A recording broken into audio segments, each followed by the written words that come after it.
Ano mensahe ang kailangan marinig ng mga water signs nowadays or within 1 week from now?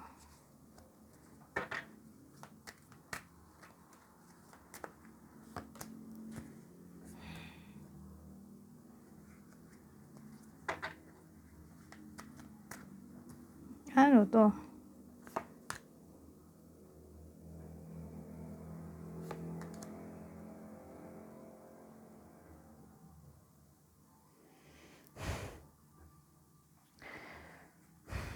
So, ang dating dito, may iba sa inyo na para bang nabubulag sa katotohanan.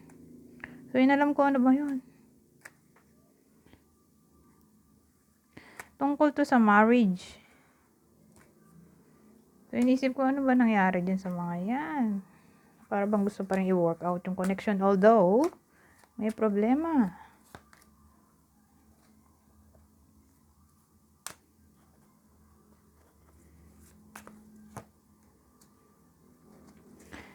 Pero wala namang third party. Ang problem lang ay financial issue. So, siguro, hindi nila ma-realize ng iba sa inyo na para bang ginawa nilang baby yung partner nila. Kasi parang naging tamad na yung partner nila dito. Ayaw nilang pakilusin. Di lalo na kung lalaki to. Walang work. Na para bang sila na yung kumayod, yung babae. O ewan ko. Yung iba sa inyo parang ganun. Kayo yung nagwo-work. Pero yung partner nyo, walang work. O ayaw niya.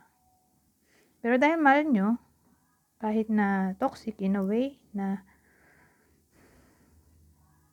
irresponsible siya, mahal nyo pa rin nga. Na para bang natatakot yung iba sa inyo na mag-demand o maging pushy o pagsabihan yung partner nila kasi natatakot sila na baka iwan sila. Kaya ayan, kinonsinti na lang nila yung negative behavior ng partner nila. Pero wala namang third party, yun nga lang. Parang walang ambition yung partner nila dito.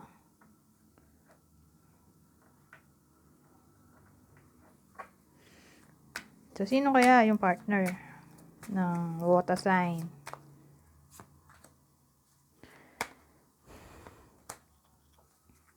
Scorpio? Aries? Oh. Ito, magkakaalaman na tungkol sa deception. Ito kasi clarity. Oh, sino kaya ang tatama ng reading na to? Yung iba sa inyo. Hindi nila alam. O baka may awareness na, who knows. Pero within 1 week from now, magkakaalaman na. Either kayo yung may kalaguyo o yung partner nyo ng iba sa inyo. Okay? Hindi naman lahat. Grabe naman. Basta kung sino man yung nagloloko at kung sino man yung tatamaan ng reading na to, ayan, magkakaalaman na tungkol sa sikretong panloloko. Pero tingnan nga natin ano bang klaseng panloloko to. Pera ba yan?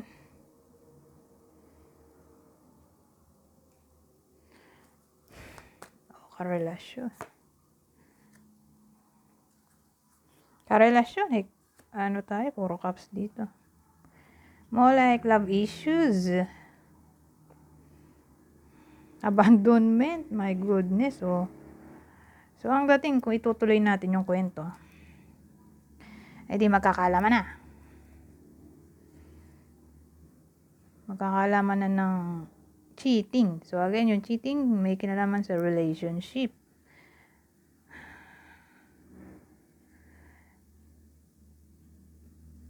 Pero kasi may family dito, tapos 8 of cups. 10 of cups, 8 of cups, tapos 10 of cups. So, ang tatamaan lang ng reading na to ay pamilyado. Mga pamilyado mukhang maghihiwalay dahil sa third party. I-abandon sila nung partner nila, OMG. So, sino kaya yung partner ng iba sa inyo na baka ganito ang mangyari? O baka nangyari na. Gemini, Cancer.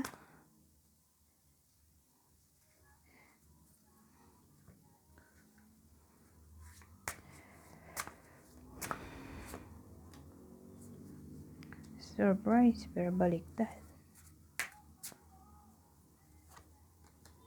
Baliktad din to. So, ang dating within 1 week from now, asahan na natin na may something na maaring umulit.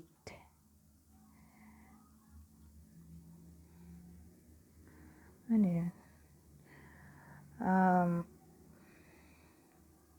Inisip ko ano yun. So, may kinalaman siguro sa disrespect. So, dinisrespect na yung iba sa inyo, tapos di-disrespect na naman. Ano yun? Tingnan natin kung ano yun. Wala nang respect. Ulit-ulit na lang. Tapos, dasa.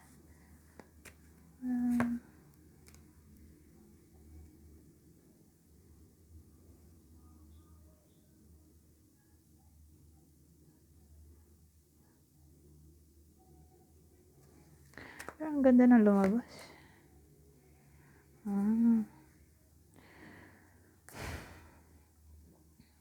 Yung disrespect nang galing sa clashing ng personality, behavior, thinking, hindi magkasundo sa madaling salita, kaya nga wala na yatang respect dahil lagi nag-aaway.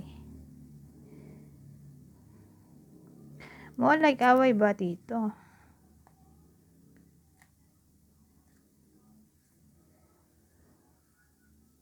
Yun lang naisip ko.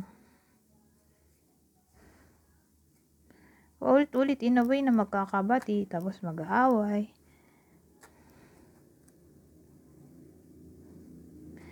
Ganon.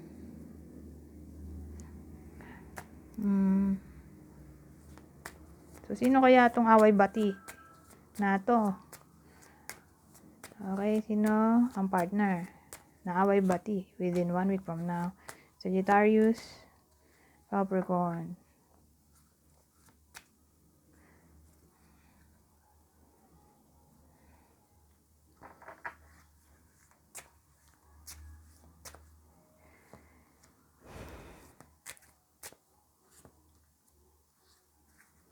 Swami.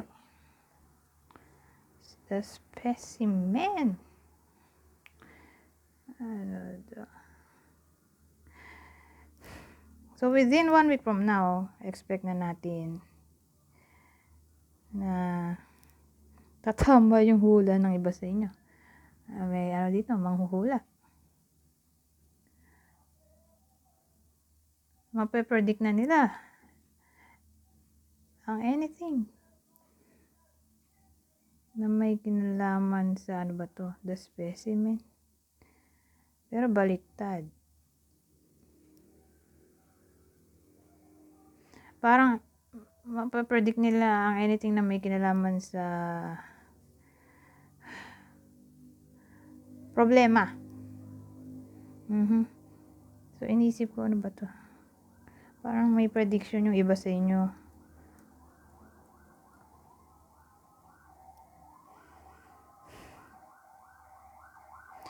Ano to something na para bang hindi normal.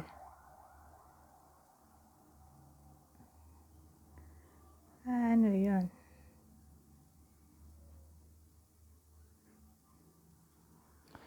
So, ano yun? Ang weird naman.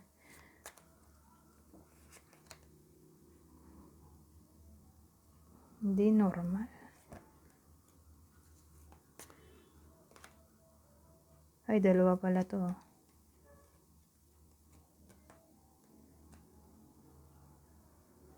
Ah.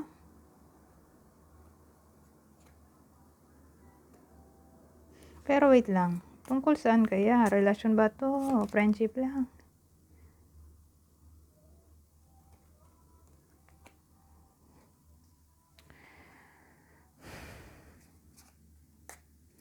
Well, ang dating sa akin, mape-predict ng iba sa inyo na magbabalik yung ex nila, more like babae o kung lalaki man. Yung ex nila sorry. Kung babae, ang partner nila kung babae ang ex-partner nila ay lalaki na ina-embody yung feminine energy.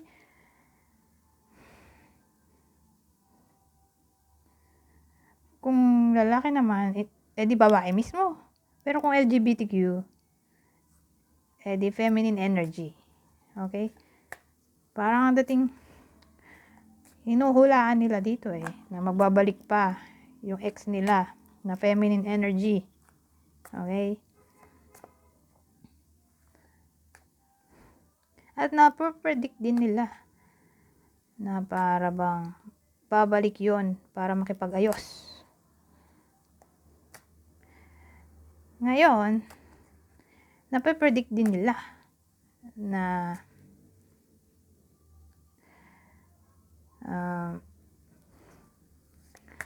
hindi rin magtatagal yung relasyon nila kung sakali man. Para bang may insight sila o vision, insight o intuition. Magbabalik yung ex nila tapos makikipag-ayos pero deep inside alam din nila na may gusto lang sa kanya na something yung ex nila. Tapos pag nakuha na yung something na yun, naalis na naman. Na para bang di seryoso.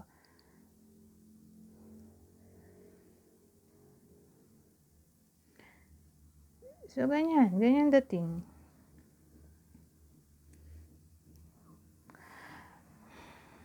Na para bang, although halimbawa lang, dumating na. Deep inside, nakukutuban nila na hindi rin magwo-workout yung connection. Darating at darating pa rin yung panahon na maghiwalay rin sila. Kasi bumaliktad lang to para kasing humina yung power. Pero 10 of Swords pa rin, di ba? Maghihiwalay pa rin. Yun nga lang parang na-postpone. So, sabihin natin, naghiwalay naman magkakabalikan, pero maghihiwalay rin for good. So, anong best example niyan? So, parang si Justin Bieber at si Selena Gomez, di ba? Sila. Tapos, nag-break. Tapos, naging sila ulit. So, break na for good.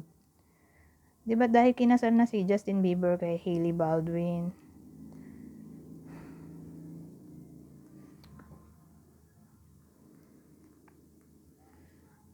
Hindi ko alam kung for good ba talaga yan, pero kinasal na, ano pa magagawa natin?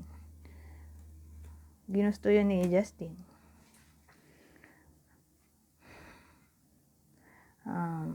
So, sino kaya ang possible natatamaan ng reading na to? Natatama ang hula nila na magbabalik ang ex nila, pero iiwan din sila sa bandang huli. Nape-predict na nila din na ganun. Sagittarius, lahat ng water signs, Cancer, Scorpio, Pisces, so kauri nyo to. O baka kayo mismo to. Sabagay, reading nyo naman talaga to. Pero siguro nga kapartner ng iba sa inyo. Kapwa nila water signs. At ito, Sagittarius. Anyways, hanggang dito na lang. Goodbye for now.